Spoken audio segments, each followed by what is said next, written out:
our third edition of it is our third edition of Ask the Experts, where we generally call somebody or the some very renowned names from the industry, और उनके साथ हम बात करते हैं कि हम किस तरीके से मार्केट को अभी व्यू करना चाहिए, किस तरीके से मार्केट का ट्रेंड है, और और क्या अभी आगे करना चाहिए, specially in times like this जहाँ पे मार्केट में क्या हो रहा है वो समझना थोड़ा सा डिफिकल्ट होता जा रहा है.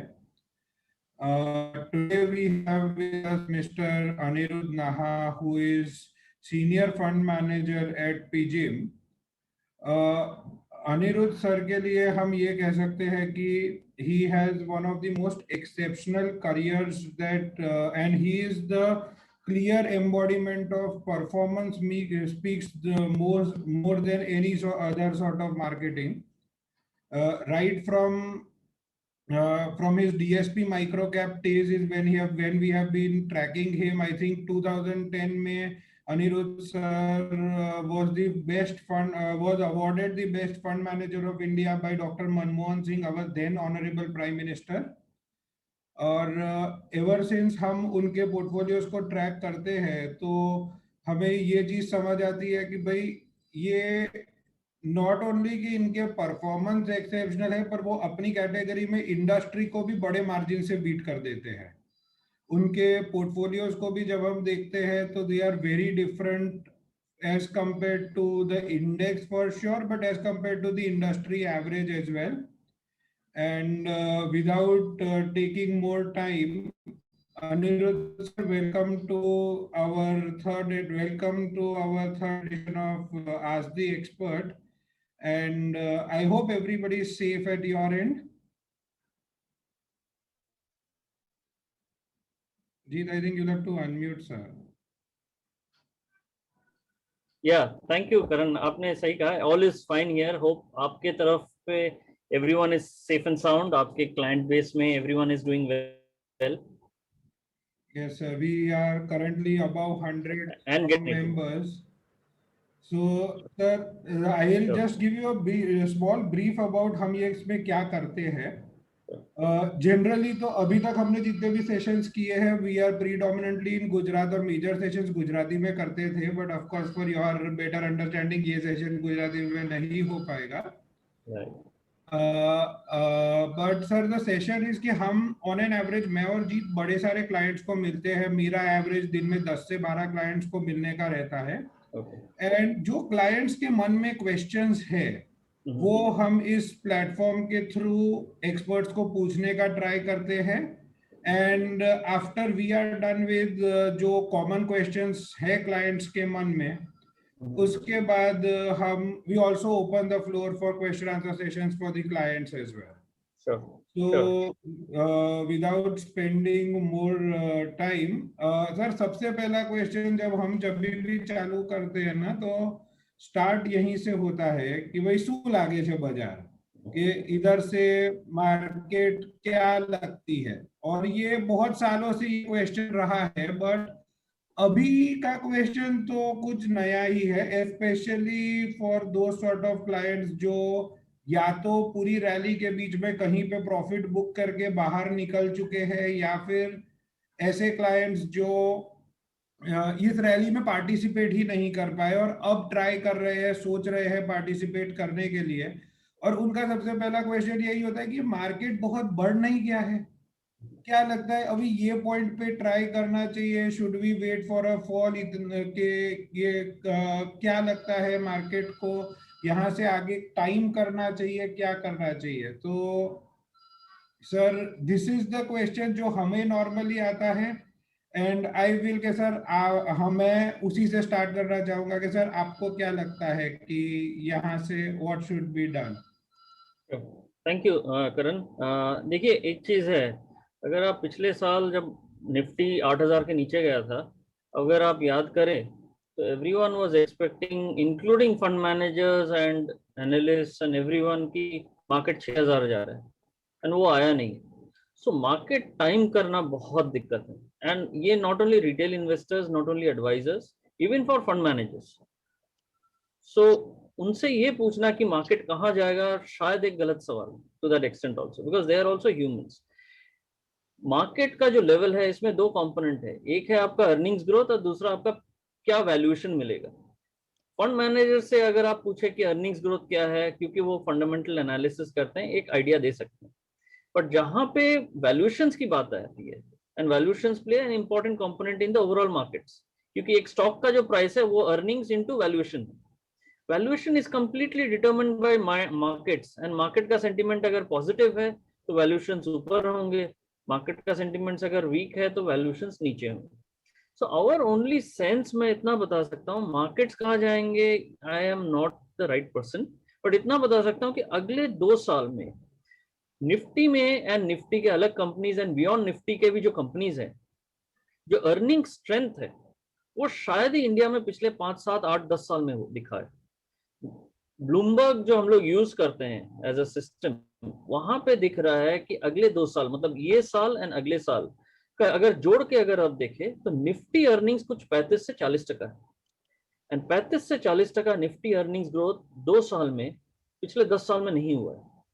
सो इन सच अ सिनेरियो जहां पे आपको निफ्टी अर्निंग्स में इतना स्ट्रेंथ दिख रहा है, वहां पे बड़े करेक्शन की गुंजाइश शायद न हो, क्योंकि फाइनली अगर वैल्यूएशन कंफर्ट आ जाता है करेक्शन के बाद, क्योंकि अर्निंग्स ग्रोथ है, तो उस पॉइंट पे बड़ा करेक्शन मिलना डिफिकल्ट है। 10-15% करेक्शन हो सकता है, जरूर हो सकता है, कभी भी हो सकता है, यहां से हो सकता है 10-25% ऊपर जाके फिर वहां से 10-15% करेक्शन हो सकता है। But India is a growth story. अगले 3 से 5 साल का अगर आप व्यू लेते हैं, निफ्टी में या इक्विटी मार्केट्स में जो ग्रोथ मिलेगा आपको अर्निंग्स का, वो शायद ही किसी दूसरे एसेट क्लास में मिले। एंड इन दैट सिनेरियो, ऐसे सिनेरियो में डीप करेक्शंस होने की गुंजाइश थोड़ी कम है, रिस्क अवर्शन होगा, वॉलेटिलिटी रहेगा, but generally risk levels market में कम है। अगर आपको 10-15-20% का करेक्शन मिल गया तो आप समझिए कि that's a good opportunity. But मैं इतना जरूर कहूंगा कि इक्विटी में वही लोग आए जिनका 3 से 5 साल का टाइम फ्रेम है। उसके नीचे का अगर आपका टाइम फ्रेम है, एंड अगर आप पिछले 1 साल का 100% रिटर्न देख के इक्विटी मार्केट में आ रहे हैं, तो मत आइए प्लीज। बहुत सही कहा आपने कि अगर if we are coming basis the past return, तो आपका एक्सपीरियंस इन फ्यूचर या expectations will be wrong, and if you are coming in equity at these levels, 3 से 5 साल के होराइजन से ही आना चाहिए फॉर श्योर। सर, जैसे आपने बताया कि मार्केट्स हैव मतलब run up in the past 1 year, where do you see value in the market today? Sure.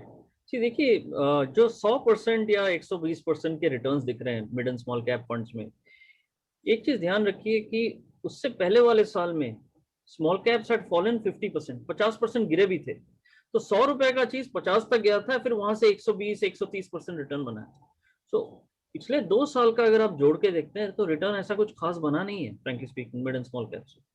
So there is a lot of scope. अगर आप पूछ रहे हैं कहाँ वैल्यू है या कहाँ पे मार्केट जा सकती है, 2-3 चीजें हम लोग फॉलो करते हैं। एक है कि कंपनी के बैलेंस शीट्स कैसे हैं। आज के दिन में इतना बता सकता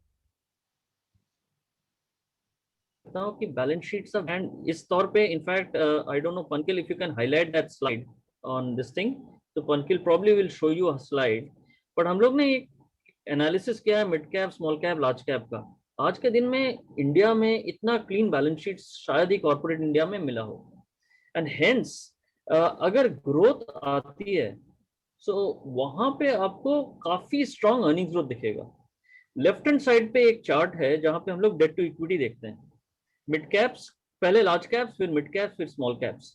पिछले 3-5 साल में मतलब the industry has gone through a lot of challenges. उसमें आप देखिए debt to equity large caps का एक्चुअली बड़ा है, 0.83 है, मिड कैप्स का 0.95 है, स्मॉल कैप्स का घट के एक्चुअली 0.85 है। So they have a very clean balance sheet. So generally listed market में risk levels are low in terms of the financial risks.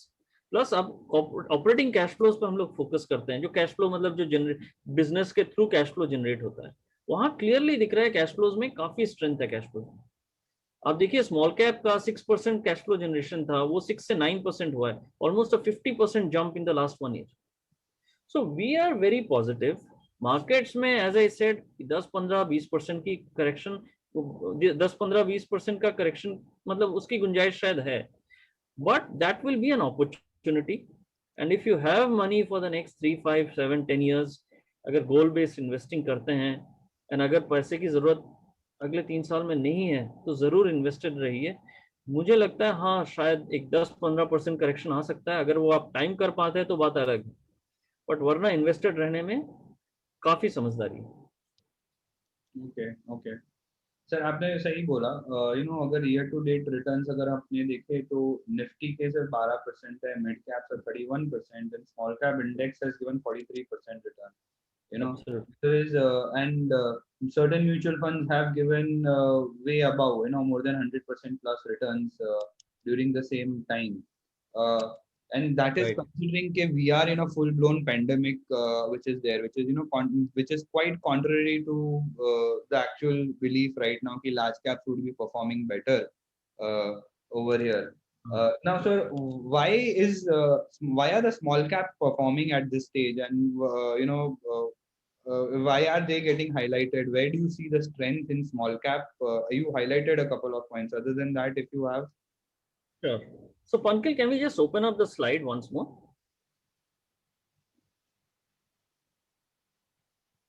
देखिए वही स्लाइड पे, तो एक तो क्लीनलीनेस ऑफ बैलेंस शीट जो मैंने कहा है, तो स्ट्रेंथ ऑफ स्मॉल कैप्स आज जो है वो शायद ही पिछले 4-5 साल में नहीं था.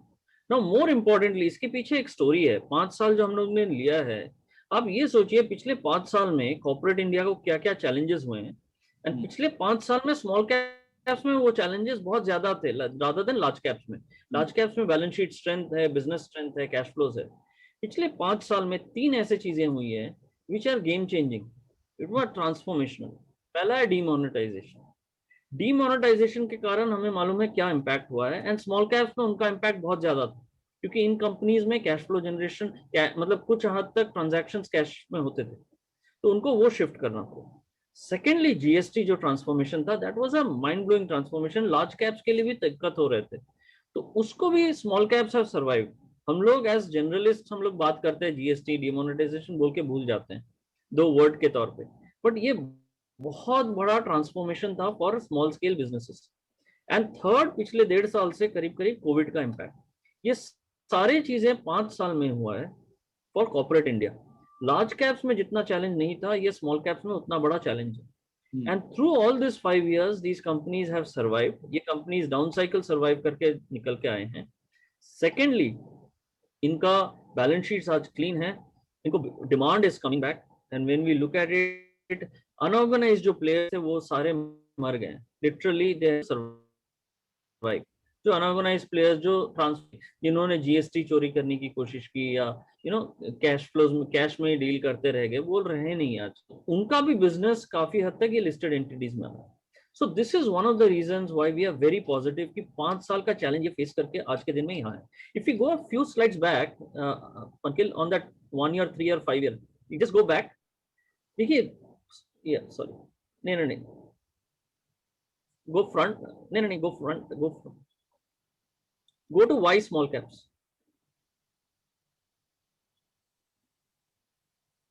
नहीं उसके बाद जाइए why small caps now, why small caps now, sorry.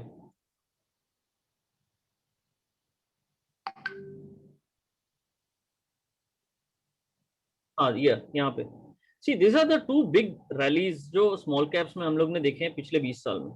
एक 2004 से 2007 का साल था, जहां पे आप CAGR डिफरेंस देखिए. Small caps had given you 57% CAGR, जबकि स्मॉल कैप इंडेक्स में आपको निफ्टी में करीब करीब 36% मिला था. सिमिलर अगला जो था 2013 से 2017 का, वहां पे आपको 20% के करीब करीब CAGR मिला, जबकि लार्ज कैप में करीब 13% मिला है. Move to the next slide.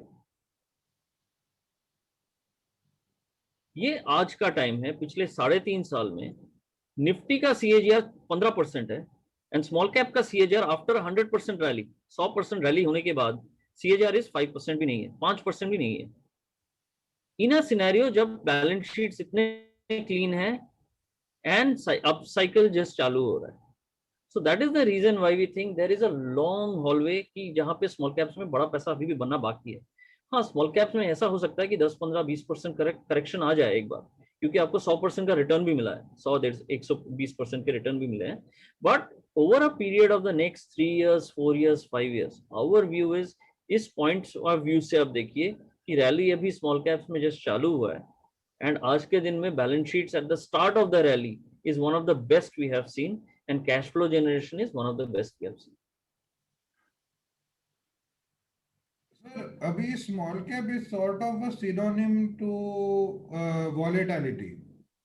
और आज की तारीख में जब हम किसी को बोलते हैं ना कि भाई अभी स्मॉल कैप अच्छा लगता है, आप स्मॉल कैप फंड में पैसा लगाइए, Right.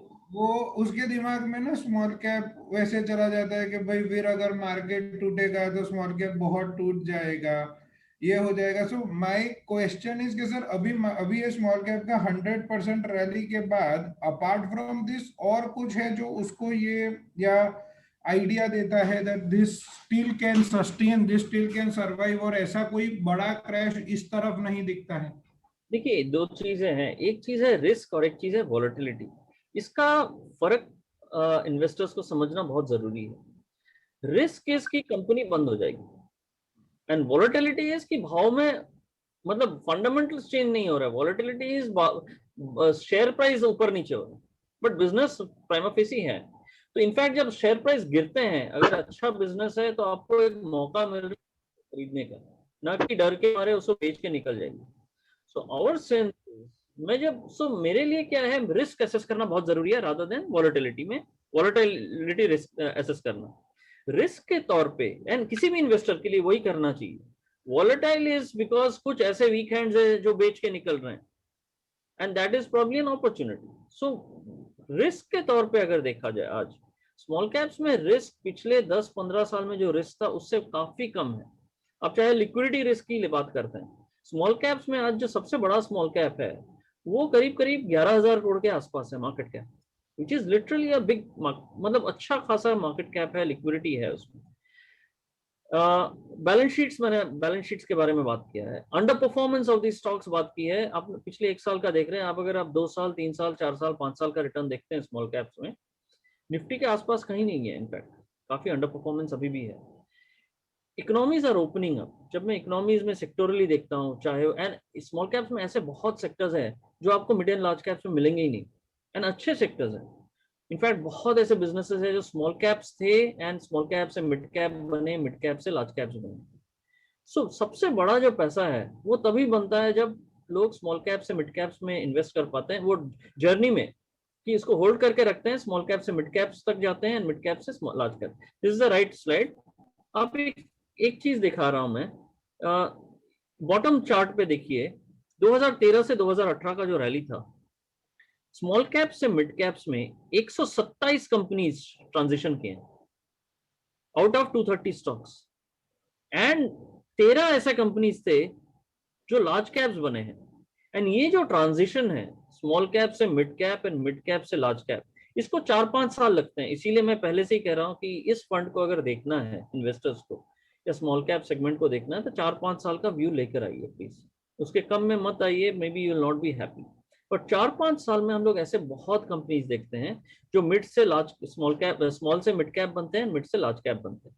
तो इसका जो है 2 कंपोनेंट है, बहुत इंपॉर्टेंट है इसका. शायद अगर मतलब we will talk about it later, but एक है अर्निंग्स ग्रोथ, जो अर्निंग्स ग्रोथ हम लोग कहते हैं अर्निंग्स ग्रोथ के बारे में, दूसरा कि इसमें रीरेटिंग होने की चांस भी, गुंजाइश भी होनी चाहिए.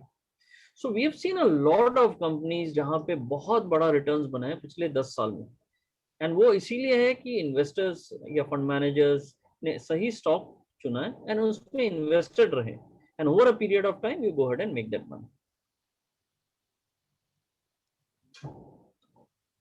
ओके. ये एक रिप्रेजेंटेशन है ऑफ सेक्टर्स जहां पे स्मॉल कैप्स में बहुत अलग कंपनीज आपको मिलेंगे, चाहे वो केमिकल्स हो, टेक्सटाइल्स हो, पेपर हो, रियल एस्टेट प्रोडक्ट्स हो, आईटी प्रोडक्ट्स हो, बहुत डिफरेंट सेट ऑफ कंपनीज है. लार्ज कैप्स में आपको फाइनेंशियल्स मिल जाते हैं, यहाँ पे फाइनेंशियल्स नहीं मिलेंगे. तो with in a portfolio also आपको डिवर्सिफिकेशन तो कुछ हद तक मिलता ही है। True. Yeah, completely agree with your point. There are certain sectors which are small and are not represented in the large cap universe. Through small cap, we can definitely have more exposure through that.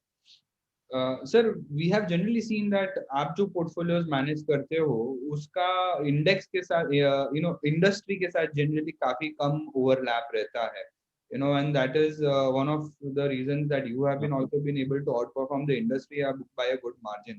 So can you share some light on your thought process here when you are designing a portfolio? Sure. तो मैं थोड़ा सा time process के बारे में बात करूंगा। Pankil, we have a slide on that also, उसको थोड़ा सा हाईलाइट करूंगा। प्रोसेस में हमारा जो मेन थॉट प्रोसेस है, प्रोसेस एवरी फंड हाउस का एक प्रोसेस रहता है ना। प्रोसेस का एक ऑब्जेक्टिव होना चाहिए कि मैं ये प्रोसेस क्यों कर रहा हूँ। हमारा ऑब्जेक्टिव ये है कि गलतियां कम करें पहले। अगर वो हम लोग कर पाते हैं प्रोसेस में कि गलतियां कम करते हैं, तो जाके पैसा आपका बनेगा, बट एटलीस्ट पैसा गवाएंगे नहीं। That is our thought process. So process में हम लोग क्या करते हैं, पहले हम लोग कैश फ्लो से स्टार्ट करते हैं। कहा जाता है top line is vanity, bottom line is sanity, cash flow is reality. मतलब टॉप लाइन दिखाने के लिए है, कैश फ्लो जो है दैट इज द रियलिटी, ये सच्चाई है। एंड इसीलिए इसको लेके हम लोग स्टार्ट करते हैं। कैश फ्लोज को लेके छेड़खानी नहीं कर सकते प्रमोटर्स एंड मैनेजमेंट। तो जो कैश फ्लोज दिखाती है वो सही दिखाती है बिजनेस को। हम लोग ऑपरेटिंग कैश फ्लो से स्टार्ट करते हैं, एंड ऑपरेटिंग कैश फ्लोज में यही कोशिश करते हैं कि बिजनेस के थ्रू कितना कैश फ्लो जनरेट हो रहा है। एंड हम लोग खाली एक साल को स्टडी नहीं करते हैं, जिस साल में स्टडी मतलब कंपनी में इन्वेस्ट कर रहे हैं। हम लोग क्या करते हैं, पिछले 5 या 10 साल को स्टडी करते हैं। एक बिजनेस साइकिल जो है वो करीब करीब 5 साल का होता है। एंड हम लोग पिछले 5 या 10 साल इसीलिए स्टडी करते हैं ताकि ये मालूम चले कि बिजनेस साइकिल्स में जब आते हैं, डाउन साइकिल में how have these companies manage there down cycle. मतलब डाउन साइकिल जब आता है वो अपना कैश फ्लो किस तरीके से मैनेज कर पाते हैं। जो कंपनीज, देखिए डाउन साइकिल में कैश फ्लो को मैनेज करना बहुत दिक्कत है, क्योंकि वहां पे कैश फ्लो स्ट्रेच हो जाते हैं, वर्किंग कैपिटल आपका साइकिल स्ट्रेच हो जाता है। तो कैश फ्लोज अगर आप डाउन साइकिल में मैनेज कर पाते हैं, इसका मतलब आपका कंपनी का जो डीएनए है वो बहुत तगड़ा है। आप डाउन साइकिल में मैनेज कर पा रहे हैं, और इसका ये भी मतलब हुआ कि अगले डाउन साइकिल में भी शायद आप बाकी लोगों से बेहतर मैनेज कर पाए। तो हम लोग डाउन साइकिल पे बहुत ज्यादा फोकस करते हैं। और हमारा पहला जो क्राइटेरिया है कि पिछले 5 या 10 साल में हम लोग जब देखते हैं 70% टाइम में ये पॉजिटिव होना बहुत जरूरी है, operating cash flow. So this is our first criteria. I can tell you पूरे इंडस्ट्री में हिस्ट्री को स्टडी करते हुए कोई क्राइटेरिया अगर है तो ये एक है।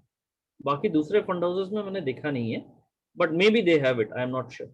सेकेंड जो क्राइटेरिया है हमारे लिए इंपॉर्टेंट, वो है कि बैलेंस शीट क्लीन होना चाहिए। एंड बैलेंस शीट क्लीनलीनेस के लिए हम लोग क्या करते हैं, डेट टू इक्विटी को स्टडी करते हैं। जो स्लाइड हम लोग ने उस दिन वहां पे भी दिखाया है आपको, mid and large cap small cap. यहाँ पे हम लोग कोशिश करते हैं कि debt to equity has to be less than 3।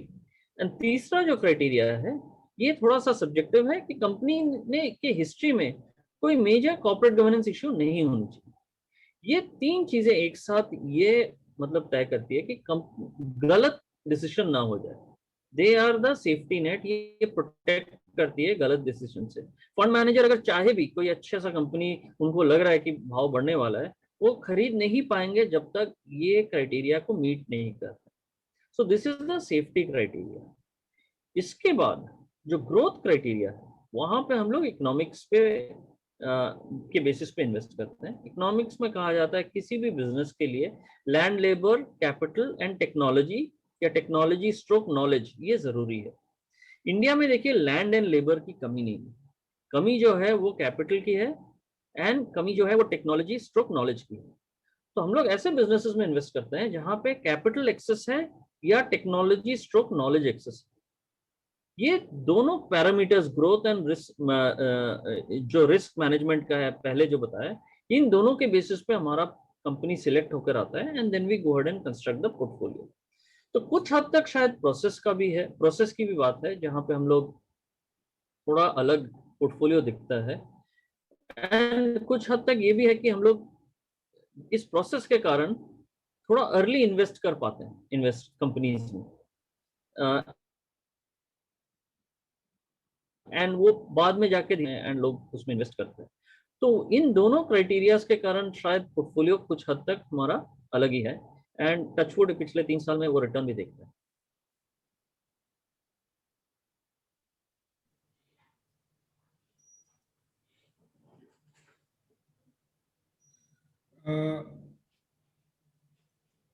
Sir, आपका investment framework wise selecting the companies, I mean I am you already given quite a lot of brief on that, but is there any other secret sauce that you would like to share? देखिए, तो framework चाहे large cap हो, fund, हमारे fund house से जो भी fund आएंगे यही फ्रेमवर्क में डील करेंगे। इसके बाहर अगर कंपनी सिलेक्ट, मतलब इसके बाहर हम लोग इसको लूजन नहीं करेंगे। किसी कारण से कोई कंपनी अगर इसमें सिलेक्ट होकर नहीं आती है, we will not invest in it. तो एक डिसिप्लिन तो डेफिनेटली बना रहा है। दूसरा और एक चीज है जो हम लोग कहते आए हैं कि हमारा जो वैल्यूएशन फ्रेमवर्क वो भी थोड़ा सा अलग है। लोग इंडिया में किसी कारण से वैल्यू या ग्रोथ, इस दोनों के बीच में दो अलग ग्रुप्स बन गए हैं लिटरली। हम लोग क्या करते हैं, गार्प पे बहुत ज्यादा फोकस करते हैं। गार्प का मतलब है growth at a reasonable price. हम लोग भी ग्रोथ ढूंढते हैं, बट किसी भी वैल्यूएशन पे हम लोग नहीं खरीदेंगे। मतलब कोई अगर बहुत अच्छा कंपनी बहुत हाई वैल्यूएशन पे है तो हम लोग वहां पे उस पे इन्वेस्ट नहीं करते हैं। एंड उसका एक ही कारण है, क्योंकि ऑलरेडी इतना एक्सपेंसिव है, वहां पे पी री रेटिंग होने की गुंजाइश बहुत कम है। तो इस एक कारण से हम लोग ऐसे बहुत एक्सपेंसिव कंपनी से को बेच के हम लोग निकल जाते हैं। अच्छे जो क्वालिटी कंपनीज है अगर रीजनेबल भाव पे मिले, we go head and invest, उनमें इन्वेस्ट जाके करते हैं। एंड वैसे कंपनीज को में इन्वेस्ट करने के लिए रिसर्च बहुत ज्यादा इंपॉर्टेंट है, क्योंकि वो अपरेंटली दिखते नहीं है, उस पर पहले से काम करना पड़ता है, एजीएम्स अटेंड करते पड़ते हैं, मैनेजमेंट मीट, एनुअल रिपोर्ट, वो सब करके हमारा ऑलवेज आइडिया रहता है कि अच्छी कंपनीज थोड़ा रीजनेबल भाव पे खरीदें। समय से पहले 6 महीना पहले खरीदेंगे, बट उसमें तब इंटरेस्ट शायद थोड़ा कम रहता है, इसीलिए वैल्यूएशन थोड़े रीजनेबल रहते हैं, and then over time they get rerated. So इसके अलावा हम लोग और कुछ डिफरेंट नहीं करते हैं frankly. Sir, can you throw light on what is P rerating और उसका बेनिफिट क्या होता है? मतलब just an example for lot of हमारे साथ बड़े सारे लोग हैं जिनको ये शायद जार्गन समझ नहीं आया होगा। Sure sure sure, thank you for asking. ये बहुत जरूरी इंपॉर्टेंट कंपोनेंट है इन गार्प। तो Pankil, if you can just throw that slide open. देखिए, मार्केट में जो रिटर्न बनते हैं इसमें दो कंपोनेंट है। एक तो कंपनी में अर्निंग्स आना बहुत जरूरी है, ठीक है, एंड दूसरा कि कंपनी का री रेटिंग होने का एक गुंजाइश हो। तो आपको एग्जांपल के तौर पे मैं पहले बताता हूँ। लेट्स से एक कंपनी है, नहीं just go back, just wait, I will tell you Pankaj. So let's say एक कंपनी है जिसका अर्निंग्स 20 रुपया है एंड उसका पीई 10 रुपया है, 10 है। तो इसका भाव हुआ 20x10, इसीलिए आज 200 रुपए पे है। अभी लेट्स से वो कंपनी 20 रुपए से उसका अर्निंग्स 25 रुपए तक जाता है, तो उसका भाव हो गया 25x10, which is 10 is the P.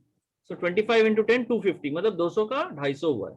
But let's say क्योंकि ये 20 रुपए से 25 रुपए हुआ है, इसका पी री रेटिंग भी होता है, लोगों को इंटरेस्ट आता है इस कंपनी में, एंड इसके लिए ये लोग ज्यादा भाव देने के लिए तैयार है, एंड हेंस जो पीई है वो 10 से लेके 20 तक जाता है लेट्स से। तो फाइनली उस शेयर प्राइस का फिर भाव हो गया 25x20, because your price is your PE into your earnings. Earnings 25 है, पी अभी 20 है, 10 का 20 हुआ है, इसीलिए भाव हो गया 500।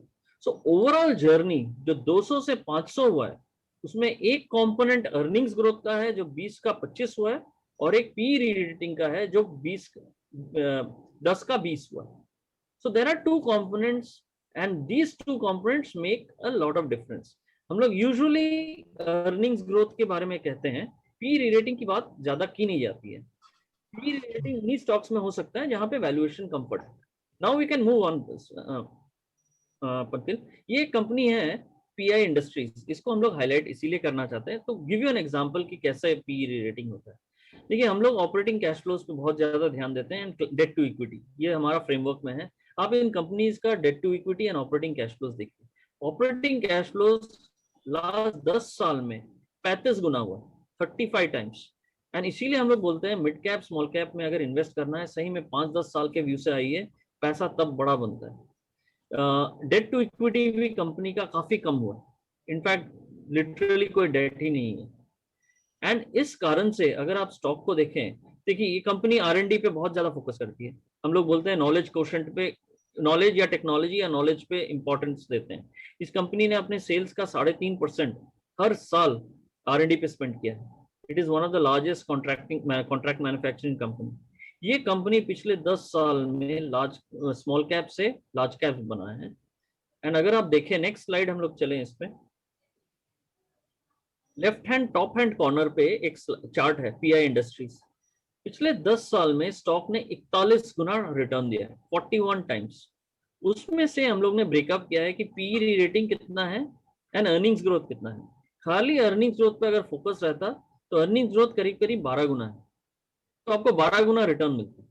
बट इसमें PE एक्सपेंशन भी हुआ है करीब करीब 4 गुना, and hence you have got that 40 times return.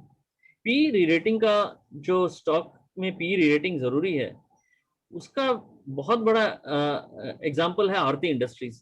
बाजू वाला जो स्लाइड है उसमें स्टॉक 75 गुना बढ़े हैं पिछले 10 साल में, 75 टाइम्स, जिसमें अर्निंग्स ग्रोथ खाली 7 टाइम्स था।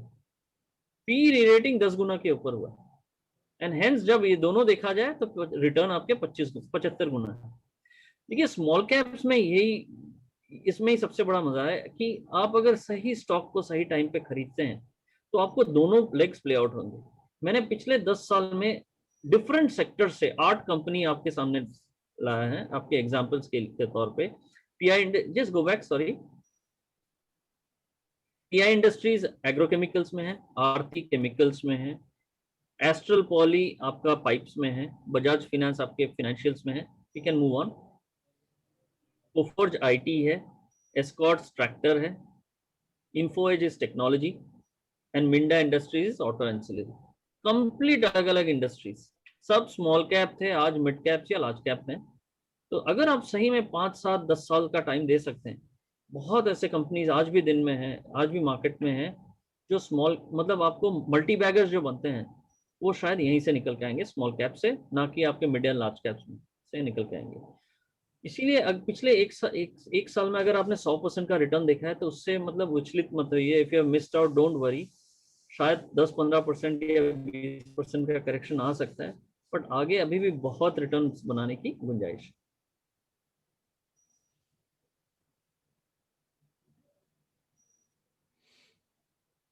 So very true, very true. आपने जैसे बोला कि स्मॉल कैप्स में ही मल्टी बैगर्स बड़े बन सकते हैं। इनफैक्ट कोई भी बड़ी company small cap, mid cap and large cap वैसे ही ऊपर जाएगी। And if we are able to identify good companies and we are able to ride along with them, great amount of wealth can be created that way. And I think the biggest people or the richest people in the planet have been riding from very early on and identified good set of companies from very early on, and they've been able to ride till they become the large caps. I completely agree, sir. Sir, why should we look at PGIM India small cap fund today? What is the uniqueness? How is it different from others in the industry? Pankaj एक बस वो एक slide है why PGIM India small cap. तो देखिए 2-3 चीजें मैं पहले खुलासा कर दूं कि पिछले एक साल में जो रिटर्न्स बने हैं वो रिटर्न्स की आप मतलब आशा मत रखिए अगले एक साल में होने वाला है। ना नॉट खाली हमारे फंड नहीं, कोई फंड हाउस वैसा रिटर्न्स नहीं दे सकते। अगर 4 या 5 साल को मिलके हम लोग वो रिटर्न्स अगर दे सकते हैं तो we'll be very happy. So which is still a 20% plus return. Small cap में अभी भी अगले 3-5 साल में अच्छी गुंजाइश है रिटर्न्स बनाने की। Not this one, I think so why small caps बोल के एक है, just go up, go up, go up, go up, go up. Yes, this one. See, small caps जो definition है सेबी का या रेगुलेटर का, वो ये है कि 65% स्मॉल कैप्स में एलोकेट होंगे, बाकी आपका 35% मार्केट में कहीं पे भी एलोकेट हो सकता है, large cap, mid cap, small cap. हम लोग समझते हैं, हमारा ये व्यू है कि इन्वेस्टर्स का एक्सपीरियंस अच्छा होना चाहिए over a period of time. इसीलिए हम लोग यहाँ पे 100 मीटर्स दौड़ने नहीं आए, मैराथन दौड़ने आए, कि ओवर द नेक्स्ट 3, 5, 7 ईयर्स हम लोग अच्छा एक्सपीरियंस दें। इस कारण से हम लोग पोर्टफोलियो को बिल्ड जो करेंगे वो थोड़ा सा टाइम लेके बिल्ड करेंगे, क्योंकि अभी मैं चाहता हूं तो 100% आराम से डिप्लॉय कर सकते, लिक्विडिटी है, बट इस वैल्यूएशंस पे मैं नहीं चाहूंगा। हम लोग चाहेंगे कि 65 से 70% एलोकेट हो जाए, and there are enough companies जहां पे अनडिस्कवर्ड कंपनीज हैं जहां पे हम लोग शायद इन्वेस्ट करेंगे। बाकी जो 25 से 30% है वहां पे हम लोग 3 महीने तक का टाइम लेंगे बिल्ड करने में, या उससे थोड़ा ज्यादा भी ले सकते हैं, जैसे 4 महीने लेंगे। वहां पे हम लोग कैश पे नहीं बैठे रहेंगे, we will deploy in some good quality large and mid caps. जब हमें मौका मिलेगा किसी कारण है, इधर मार्केट करेक्शन के कारण या कुछ ऐसे नए लिस्टेड कंपनीज आ रहे हैं जो इंटरेस्टिंग है, तो हम लोग धीरे धीरे ये liquid large cap mid cap से निकल के स्मॉल कैप बनाएंगे। और ओनली रिक्वेस्ट इज, अगले 1, 2, 3 महीने के बेसिस पे हमें जज मत कीजिए। हमारा जो जजमेंट होना चाहिए वो अगले 3, 4, 5 साल है, उसके आगे जाके कैसे डिलीवर करते हैं उस पर जज कीजिए। From A perspective finally it will all B कि पोर्टफोलियो में कंपनीज क्या आती हैं, क्या रिटर्न्स बनते हैं। 3 साल पहले आप अगर, करण एंड जीत, अगर आप याद करें, हम लोग आपसे मिले हैं और आप लोग सबको बोलते थे कि हमारे mid cap and flexi cap को आप ध्यान में रखिए, we will do a good job. And आप लोगों से मैंने 3 साल, हम लोगों ने 3 साल का टाइम लिया था, एंड 3 साल में शायद हम लोग मतलब उभर के भी आए हैं एज अ फंड हाउस। हम लोग आज ये कह रहे हैं कि अगर 1 साल का व्यू है या 2 साल का व्यू है, स्मॉल कैप में मत आइए, मे बी आपके रिटर्न्स अच्छे नहीं बनेंगे। बट सही में अगर 3 से 5 साल का व्यू है या उससे ऊपर का व्यू है, मैं इतना कह सकता हूं कि we will do a good job. पूरी कोशिश करेंगे कि डाउन साइड प्रोटेक्ट करें एंड अपसाइड पे पार्टिसिपेट करें। एंड इसको हम लोग ने मिड एंड फ्लेक्सी कैप में दिखाया है कि मार्केट जब गिर रहे थे, हम लोग काफी कम गिरे हैं, एंड चढ़ते मार्केट में हम लोग ने पार्टिसिपेट भी किया है, रिटर्न्स भी दिए हैं। तो हमारा जो फ्रेमवर्क है वो इस तरीके से बना हुआ है कि डाउनसाइड प्रोटेक्शन हमारा प्राइमरी ऑब्जेक्टिव रहता है, एंड रिटर्न्स उसके बाद बनते हैं। So that is probably one of the reasons जो आप स्मॉल कैप, हमारे स्मॉल कैप में आप इन्वेस्ट कर सकते हैं। और एक चीज आपको बता दूं, आपके क्लाइंट्स के लिए बता दूं, देखिए एयूएम कलेक्शन सब चाहते हैं, सब एयूएम के पीछे भागते हैं, फंड मैनेजर्स एंड इंडस्ट्री में या कोई भी म्यूचुअल फंड। हम लोग ने ये तय किया है कि इस फंड में हम लोग 500 करोड़ से ज्यादा नहीं लेंगे लमसम में। तो जिस दिन हमारा 500 करोड़ का लमसम क्रॉस करता है, हम फंड को कुछ देर के लिए बंद कर देंगे, एंड इस 500 करोड़ को हम लोग डिप्लॉय करेंगे। 500 करोड़ में 65-70% अगर आप पकड़ते हैं स्मॉल कैप है अभी के लिए 70%, तो करीब 350 करोड़ स्मॉल कैप में डिप्लॉय करना पड़ेगा हमें 1-2 महीने के अंदर। एक बार ये डिप्लॉय हो जाए, एग्जिस्टिंग इन्वेस्टर्स को एक अच्छा एक्सपीरियंस मिले एंड हमें अपॉर्चुनिटी दिखे मार्केट में, हम लोग तब खोलेंगे। सो बेसिकली ये कोशिश कर रहे हैं कि इन्वेस्टर्स को एक अच्छा अपॉर्चुनिटी, एक अच्छा एक्सपीरियंस मिले। SIPs STPs ओपन रहेंगे, जिनको SIP STPs करना है वो that is always open, but lump sum में हम लोग इसको 500 में क्लोज कर देंगे। Sir what will be the reason, ऐसा आप NFO के टाइम पे बोल रहे हो कि 500 में क्लोज कर देंगे? आई मीन इज देखिए इट एनी? एक ही कारण है, I tell you very frankly, अगर मुझे लेट्स से 1000 करोड़ मिल जाते हैं, ठीक है, तो 1000 करोड़ में मुझे 700-750 करोड़ एटलीस्ट स्मॉल कैप में डिप्लॉय करना पड़ेगा 1-2 महीने में।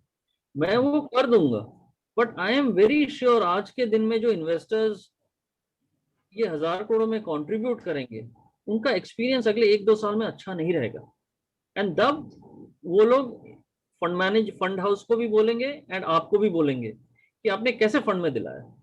तो हम ये नहीं चाहते कि फाइनली इन्वेस्टर भगवान है, they have to get a good experience, and उनसे कुछ छुपाना नहीं चाहिए। इसीलिए मैंने सीधा बताया आपको कि 15-20% का करेक्शन आ सकता है, तो आप जो 10 के NAV पे इन्वेस्ट कर रहे हैं, ऐसा हो सकता है कि इनिशियली NAV नीचे खुले। तो बहुत इन्वेस्टर्स को हम लोग वो एक्सपीरियंस, मतलब अगर है तो हम लोग ओपनली बता रहे हैं उसको, एंड मोर इम्पोर्टेंटली ये भी कह रहे हैं कि over the next 3-5 years we will be able to do phenomenally well, but we want to curtail it at 500 crores, because जो पहले आ रहे हैं उनको एक अच्छा एक्सपीरियंस दे एक अच्छा एनएवी ग्रोथ दिखाएं, उसके बाद we will open it up. तब तक एक हिस्ट्री भी बना रहेगा। एंड जो लोग हमें अभी पैसा दे रहे हैं, they are trusting us blindly on what we have delivered. जो लोग बाद में एनएवी देख कर आएंगे, वो तो बहुत आसान चीज है। तो जो लोग अभी दे रहे हैं हमें पैसा, उनको हम लोग एक एक्स्ट्रा वो विंडो दे रहे हैं कि आप अभी इन्वेस्ट कीजिए, शायद आपको we will be able to give you better this thing. The idea is इस फंड में हम लोग एयूएम के पीछे नहीं जा रहे हैं, रादर इन्वेस्टर का एक्सपीरियंस अच्छा हो, इसकी कोशिश कर रहे हैं। Okay. So we'll take up some, since we are running short of time Sure. and have, another commitment, we'll take up Q&A from the audience, right? Rahul Kumar ji, आपने हाथ raise किया हुआ है. I'll just unmute you. You can ask your question. Yeah. Rahul ji, hello.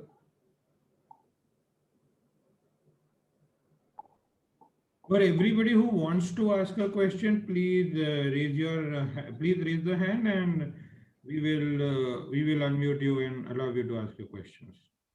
Okay. Rahul ji, आप unmuted नहीं है शायद। Okay. We'll carry on. Bhavin ji, I'm unmuting you. Please go ahead. Yeah, sir.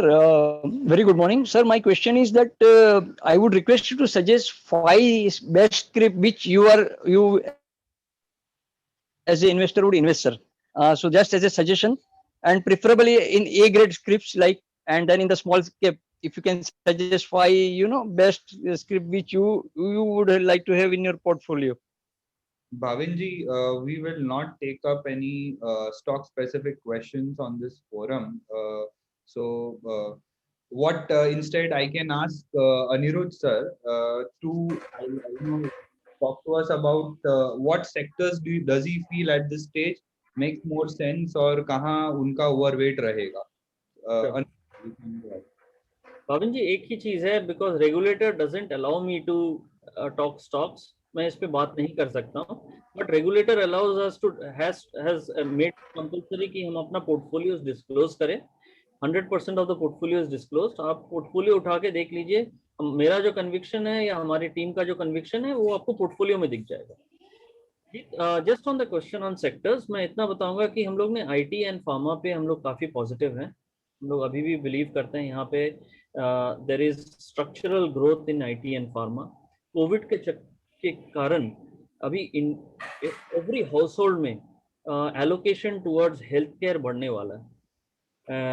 Health care को अभी तक क्या था, उतना मतलब वेटेज नहीं मिलता था इंडिविजुअल बजट्स में, घर के बजट में। अभी हेल्थ केयर के बजट के लिए दूसरे जो खर्चे हैं वो कम होंगे, बट हेल्थ केयर पे जरूर लोग बचा के रखेंगे। सो हेल्थ केयर एंड फार्मा एक चीज है जो अगले 3, 4, 5 साल में अच्छा कर सकता है स्ट्रक्चरली। आईटी अगले 18 महीने से 2 साल में अच्छा कर सकता है। And other than that, industrials एक जगह है जो मैन्युफैक्चरिंग है, जहां हमें लग रहा है कि अगले 3 से 5 साल में अच्छा मैन्युफैक्चरिंग की गुंजाइश है। गवर्नमेंट ने पीएलआई स्कीम्स एक्सेट्रा का जो घोषणा की है, उस कारण से भी काफी कंपनीज को बेनिफिट मिलेगा फ्रॉम मैन्युफैक्चरिंग। तो ये 3 सेगमेंट जो है, ये आपको हमारे mid cap, flexi cap, BAIF तीनों फंड्स में दिखेंगे। एंड प्रोबेबली आपको थोड़ा इसके इन सेगमेंट्स में से आपको स्मॉल कैप्स में भी इसका रिप्रेजेंटेशन दिखेगा।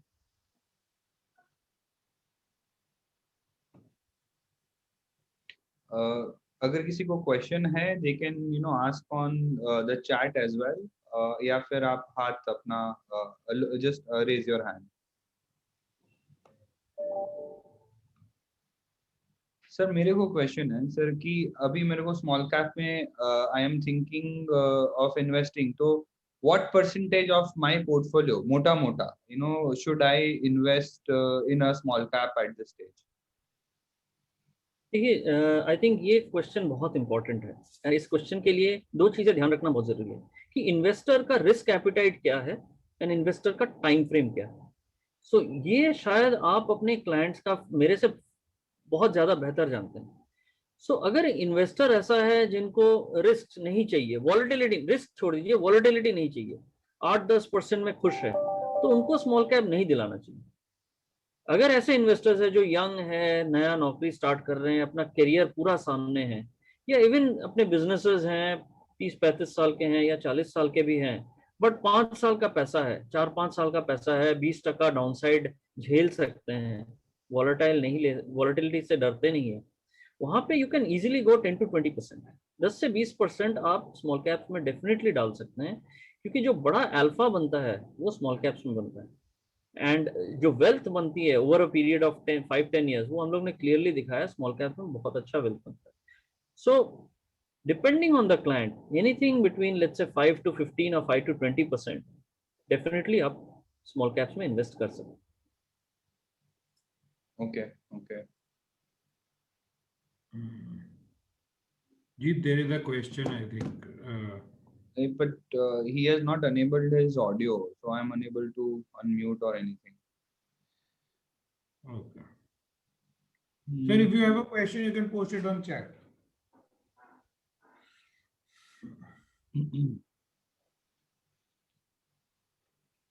So about the fund that we are talking about is already, the NFO is already started, and the NFO is on till the 23rd of this month. जिस हिसाब से सर कह रहे हैं कि 500 करोड़ से आगे नहीं जाएगा, and the sort of liquidity that we are seeing in the market,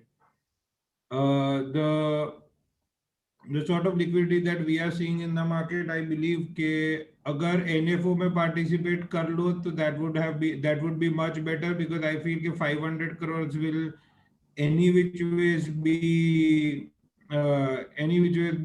built in that period of time. NFO में सर 500 करोड़ तो आ जाएगा, इतना पैसा है साइडलाइंस पे, तो we believe कि अगर करना है तो अभी करना पड़ेगा. And also, I will also share my experience here that so I have been tracking Anirudh sir's portfolio for quite some time, even when he was in IDFC or prior to that. And a lot of my money is invested in his portfolios. And my mindset has always been, because I had heard him at one point of time when he was talking about a zebra theory, which I thought वो आज भी बात करेंगे, but for some reason नहीं हुई है. But that sort of makes a lot of sense, और उसकी वजह से I feel कि इनके portfolios do exceptionally well. मतलब अगर इंडस्ट्री में पैसा बन सकता है तो इनके portfolios बना देंगे. There is a time like a 2019 जहाँ पे small cap mid cap नहीं ही perform करते हैं, so possibly वो कोई नहीं बना पाता. But we feel this would be a possibility. Sir, आप वो आपका जो zebra theory है, if you are comfortable, can you share that thought with us? Absolutely, absolutely. देखिए वो स्लाइड शायद नहीं रहेगा, बट उसमें एक मिड कैप का एक बुक है जिसे कहा जाता है zebra in a lion country. उसमें जो ऑथर है mister Ralph Wagner, this is one of the best mid cap investing book मैंने जो पढ़ा. उसमें कहते हैं कि फंड मैनेजर लोग जो है वो ज़ीब्रास जैसे हैं, सब एक साथ झुंड में चलते हैं, क्योंकि उनको लगता है ये सेफ है, लायन के अगेंस्ट में ये सेफ्टी देगी. अगर वो झुंड में आप बीच में खड़ा है तो लायन आप तक पहुंचेगी भी नहीं, सो आप तो बहुत ही सेफ है. बट प्रॉब्लम क्या है, सेफ्टी के चक्कर में आपको हरा घास है वो मिलता नहीं है, ग्रीन ग्रास आपको नहीं मिलता है. ग्रीन ग्रास के लिए आपको वो झुंड के बाहर खड़ा होना पड़ेगा, एंड वो बहुत जरूरी है. वो थैंक्स पंकिल शायद, हाँ पंकिल ने स्लाइड भी निकाला है. तो आप झुंड के बाहर जब खड़े होंगे तभी आपको ग्रीन ग्रास मिलेगा. सिमिलरली फंड मैनेजर को भी जब वो झुंड से बाहर खड़े होते हैं तभी जाके अच्छे आइडियाज मिलते हैं. बट वो अच्छे आइडियाज, ग्रीन आइडियाज जो हैं, उसमें रिस्क कंपोनेंट है, उसको निकालने के लिए हमने प्रोसेस की बात की, जिस तरीके से हम लोग अपना रिस्क कम करते हैं. तो पिछले 2-3 साल से हम लोग वो ज़ीब्रा हैं जो मतलब झुंड से बाहर खड़े होके आइडियाज को अलग से ढूंढते रहते हैं, एंड ये कोशिश हमारी ऑलवेज जारी रहेगी. सो दिस इज, आप अगर हमारे फंड्स का ओवरलैप देखें बेंचमार्क के साथ, मिड कैप ले लीजिए या फ्लेक्सी कैप ले लीजिए, का बेंचमार्क के साथ करीब करीब 30% से कम ओवरलैप है. इसका मतलब 70% स्टॉक्स जो है वो अलग है, एंड इसके कारण हमारे फंड्स में अल्फा बना। Jeet, I think we have a couple of questions. Ramchandra. Sir I am लो नहीं Mayank sir. आप ऑडियो नहीं है चालू। Mayank Kapadia sir, I am unmuting you.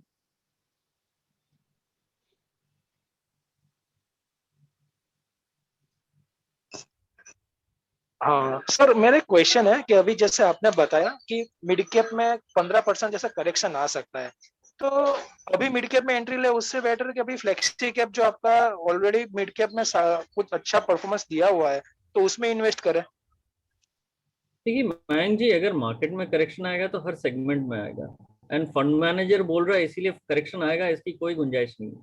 Market हो सकता है यहाँ से 25% ऊपर रैली करके उसके बाद 10% करेक्शन दे, तो किसी को मालूम नहीं है करेक्शन कब आएगा। फ्रैंकली स्पीकिंग यही होता है, फंड मैनेजर आके कुछ बोल देते हैं, अगर करेक्शन आ जाता है तो फंड मैनेजर तो सही बताया, अगर नहीं आता है तो वो भूल भी जाएंगे। सो माई ओनली सेंस इज, आपके पास, आप ये सोचिए कि करेक्शन की बात भूल जाइए, आप ये सोचिए कि आप 10-15% का डाउनसाइड झेल पाएंगे कि नहीं। अगर हाँ है, और अगर सही में आपके पास 5 साल का पैसा है, तो आप बेझिझक इन्वेस्ट कीजिए। कि आप ये भी कर सकते हैं, वो फंड कौन सा होगा वो आपको डिसाइड करना पड़ेगा आपके रिस्क एपेटाइट पे। दूसरा आप कर सकते हैं कि आधा आप इन्वेस्टेड हो जाए और बाकी आधा आप SIP STP के थ्रू करें। बहुत मतलब इन्वेस्ट करने के बहुत तरीके हैं, उसमें करण है, जीत है, जो आपको बेहतर बता सकते हैं कि what is the way to go ahead and invest, क्योंकि वो आपके रिस्क एपेटाइट को मेरे से बेहतर जानते हैं। बट हैविंग सेड दैट, ये भी होगा कि अगर मार्केट में करेक्शन आएगा तो वो फ्लेक्सी कैप में भी आएगा, ऐसा नहीं कि फ्लेक्सी कैप में करेक्शन नहीं आएगा। करेक्शंस आते हैं तो सारे फंड्स में आएंगे, कुछ में कुछ ज्यादा आएंगे, कुछ में कुछ ज्यादा कम आएंगे। भाई सर इसमें बहुत इम्पोर्टेंट है asset allocation. Small cap as a category हमारे पोर्टफोलियो में रहना बहुत इम्पोर्टेंट है, because that will generate you alpha. But again it should not be a very excessive. जैसे अनिरुद्ध सर ने बताया कि depending on the investors risk appetite और कितना वो डाउनसाइड झेल सकते हैं, उसके बेसिस पे ही उनको उतना एक्सपोजर लेना चाहिए। But exposure definitely होना चाहिए, because small caps will be the ones which would be creating multi-baggers over the years. Why 10x, 15x, 20x type returns बन सकते हैं.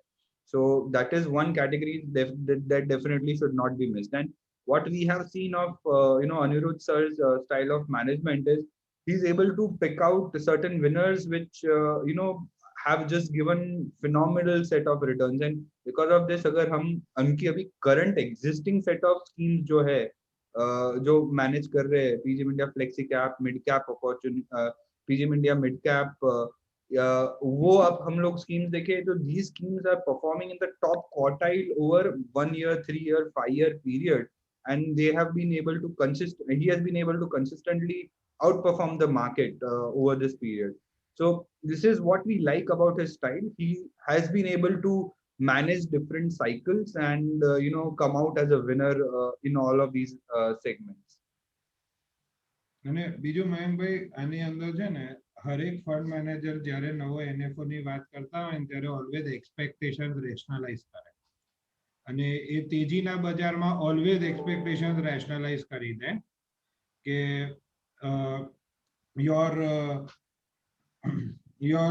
in your bull run or in the longer period of time, when your expectations are rationalized or brought down, and if you get more, then you are always happy. But if the expectations have been put to a peak and then you are not able to get those sort of returns, that becomes a problem over the longer period of time. So that is what I have realized. over a period of time always expectations થોડાક rationalize કરે હર fund manager કરે કોઈ fund manager એવું ના કે મારા fund માં એકદમ પૈસા નાખું બનાવી દઈશ ऐसा कोई नहीं बोलता है. So we have a very interesting and I definitely I just have one more thing. Sorry, yeah, please carry on. No sir, you carry on the point. I was asking you the next question. नहीं, खाली एक चीज मैं बता सकता हूँ, equity market जहाँ पे भी है अगले 5 साल में आप कोई भी एसेट क्लास कर ले लीजिए, real estate, gold, fixed income, bank deposit, जो भी ले लीजिए, equities will beat them hands down. तो पैसा अगर इक्विटी बनाना है, वेल्थ बनाना है, चाहे आप डायरेक्ट इक्विटी करें या थ्रू म्यूचुअल फंड्स आए, पैसा वहीं बनेगा. सर एक इंटरेस्टिंग क्वेश्चन चैट पे आया है, where to invest better for long term, mutual fund और शेयर मार्केट, आप क्या बोलते हो? देखिए मैं एक चीज बताता हूँ, लोगों में म्यूचुअल इक्विटी इन्वेस्टिंग जो है ना, इसमें टाइम लगता है। It is not a very simple process, ये एक फुल टाइम डेडिकेटेड जॉब है। मतलब आप अगर टाइम निकाल के इक्विटी मार्केट्स को समझ के, रीजनिंग समझ के, आप कंपनीज का एनालिसिस करके इन्वेस्ट कर पाते हैं तो नथिंग लाइक इट, जरूर कीजिए। बट आपको वो टाइम देना पड़ेगा। यूजुअली क्या होता है, मैं आपको एग्जांपल के तौर पे दे रहा हूँ, and don't take it otherwise. लोग आके बोलते हैं अरे मुझे इन्वेस्टिंग मालूम है, मैं बजाज फाइनेंस खरीद लूंगा। क्यों खरीदा? कि पिछले साल से अच्छा कर रहा है। वो क्यों अच्छा कर रहा है जानना बहुत जरूरी है, रादर देन कि ये अच्छा कर रहा है। एंड अगर आप समझ पाते हैं कि ये क्यों अच्छा कर रहा है एंड कहाँ पे जाकर ये बिगड़ सकता है, तब आप समझिए किस पॉइंट पे खरीदना है, किस पे बेचना है। एंड वैल्यूएशन एक बहुत बड़ी चीज है इसमें। अगर आप इतना रिसर्च करके, स्टडी करके आप खुद अपना पोर्टफोलियो कर सकते हैं शेयर्स का, तो जरूर कीजिए। There is absolutely no doubt, you should do it. It's a skill set. But अगर आपके पास वो टाइम नहीं है, आप डेडिकेट नहीं कर पाते हैं, तो आप म्यूचुअल फंड्स को दीजिए। एटलीस्ट आपको मालूम होगा कि मतलब थोड़ा सा आपका कमीशन आपसे लेते हैं, बट वो काम पूरी कोशिश करेंगे कि म्यूचुअल फंड इंडस्ट्री एक अच्छा काम करे आपके लिए। आपको एग्जाम्पल के तौर पे दे रहा हूँ, जब मार्केट्स में रैली, थोड़ा पैसा बनने लगता है एमएफ में, म्यूचुअल फंड में, इन्वेस्टर्स को लगता है ये तो मैं भी कर सकता हूँ, तो वो अपना पैसा निकाल के लार्ज कैप्स में इन्वेस्ट करते हैं। शुरुआत लार्ज कैप से होता है, जैसे जैसे कॉन्फिडेंस बिल्डअप होता है उनको लगता है कि मैं तो मिड एंड स्मॉल कैप्स भी कर लूंगा, तो वो लार्ज कैप्स बेच के मिड एंड स्मॉल कैप्स में चढ़ते, मार्केट में ऊपर में चढ़ते रहते हैं। फाइनली सब बेच बाज के कचरा खरीदते हैं at the top, peak of the market में। उसके बाद घूम घाम के फिर म्यूचुअल फंड में आ जाते हैं। ये साइकिल है यूजुअली, एंड मैंने ऐसे 3 साइकिल देखे हैं। तो अगर my only thought process is, अगर आप इक्विटी समझते हैं, शेयर मार्केट को अच्छी तरह समझते हैं, कंपनीज को अच्छी तरह समझते हैं, जरूर कीजिए। वरना इन्वेस्ट म्यूचुअल फंड्स में रहिए, they will do a good job. Sir एक क्वेश्चन आ रहा है मेरे पर्सनल व्हाट्सएप पे आया है। I think the client is connected with us over YouTube. He is asking, ये जो एसएमई प्लेटफॉर्म्स है, इन कंपनीज में क्या आप इन्वेस्ट करेंगे ओवर दिस फंड? देखिए, हम लोग कोई परहेज नहीं है। कंपनीज अगर हमारे फ्रेमवर्क को मीट करती है तो we will definitely look at them, but it has to meet that framework. Usually क्या हुआ है, मैंने देखा है, ऐसा नहीं कि मैं एसएमई प्लेटफॉर्म्स नहीं देखता हूँ, कंपनीज में वो 5 7 10 साल का हिस्ट्री नहीं है, and इसलिए थोड़ा सा वहां पे दिक्कत है। कोई अच्छी कंपनी होगी तो जरूर देखेंगे, क्यों नहीं। Jeet, for this thing of time, can we take this last as the last question, if I may? The last question by Mr. Dharmesh Pandya. Are you investing in newly listed companies or do you track मतलब उसका minimum 2-3 साल invest track record बन जाता है, उसके बाद ही करते हो? नहीं, देखिए, न्यूली इन्वेस्टेड कंपनीज में भी करते हैं, ऐसा नहीं कि नहीं करते हैं, क्योंकि इनका अनलिस्टेड एक हिस्ट्री होता है, 5 7 साल का हिस्ट्री होता है। जैसे मैं एग्जाम्पल के तौर पे दे रहा हूँ, जस्ट एग्जाम्पल के तौर पे, जोमेटो लेट्स से लिस्ट हो रहा है, तो तब अनलिस्टेड हिस्ट्री है, 5 7 10 साल का, 5 7 साल का तो हिस्ट्री है। कोई भी कंपनी जो लिस्टिंग के लिए आती है, इसके पास एक हिस्ट्री है जो हम लोग अनलिस्टेड हिस्ट्री है, उसको स्टडी करके डिसाइड करते हैं कि इस आईपीओ में इन्वेस्ट करना है कि नहीं करना है। Okay, okay. Great. Thank you so much, sir. It was very insightful session. It is always interesting to talk to you and get to we learn a lot from you. Sure. Small cap NFO कल से चालू हो गया है, and you can definitely consider investing in this NFO. Please bear in mind when you are coming in this NFO, investing in this NFO, आप 5 साल के horizon से आ रहे हो, 5 साल के होराइजन से आप इन्वेस्ट कीजिए. You might and probably you will see a downside also, because markets have run up and they have a tendency of moving up and down as well. So थोड़े drawdown के point of view consider करके ही आइए इसमें. But 5 साल में you will see tremendous growth that is there. Everywhere that I am reading, I am seeing ki, emerging markets will be, the next decade will be for the emerging markets, and if emerging markets start performing, small and mid caps will be one of the bigger beneficiaries for sure. So definitely have a positive look on this fund. And yeah, that is it from my side. Thank you I so will just like to add one comment. So मेरा पैसे already invested हो गया है. I did that yesterday to give confidence, and I also believe मुझे भी पैसे बनाने चाहिए. तो अपने फंड में जो मैं बाकी लोगों के लिए बना रहा हूँ, जो खाना पका रहा हूँ, तो मुझे भी खाना चाहिए. So I have invested already, and I believe, strongly believe, the next 5-10 years, a lot of small caps will do very well, and hence will try and do a good job about investing for your clients. So definitely, sir, this skin in the game definitely helps. And अगर खुद chef जो बनाता है वही खाता है, उससे confidence हमें भी ज्यादा आता है कि this is definitely going to I'm sure you'll perform quite well on that front. Thank you so much. Thank you. Thank you very much, Karan. Thank you, Jeet, for giving us this opportunity. Thank you so much, sir. Thank you to all the clients for sparing time and attending. Sir, thank you. And one more thing, we recommend this fund from an SIP point of view. Lump sum agar small cap में ये stage पे नहीं डालते, तो SIPs is something that definitely should be looked at. Thank you so much everyone for joining in. I hope it was an insightful session to you all. Thank you so much.